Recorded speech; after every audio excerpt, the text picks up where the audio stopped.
عن عقبہ بن عامر قال قال رسول اللہ صلی اللہ علیہ وسلم ان مثل الذی یعمل السیئات ثم یعمل الحسنات.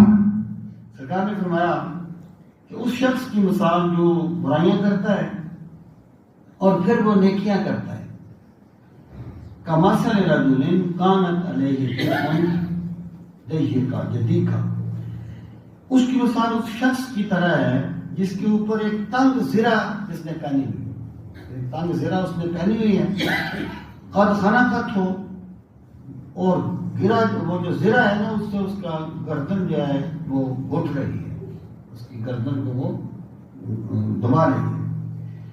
ثم عمل حسنتاً، یعنی وہ برائیاں کر رہا تھا اور پھر اس نے ایک نیکی کی.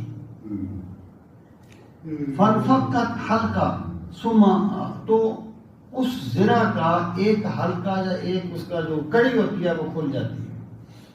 یعنی مراد جو بندہ گناہ کرتا جاتا ہے، آپ نے دیکھا ہے نا کہ جتنا بے چین گناہ کر کے بندہ ہوتا ہے اس کا کوئی اندازہ نہیں ہے. جتنے وہ گناہ کرتا جاتا ہے اس کے اندر ایک آگ لگتی جاتی ہے.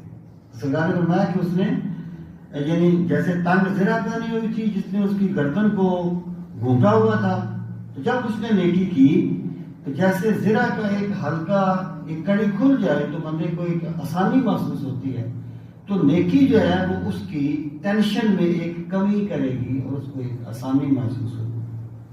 ثم عمل اخرى، پھر اس نے دوبارہ وہی کام کیا. فانفقت اخرى، تو پھر دوسری اس کی کڑی کھل جاتی ہے. دوسری نیکی کی تو گویا کہ اس کی دوسری کڑی کھل گئی.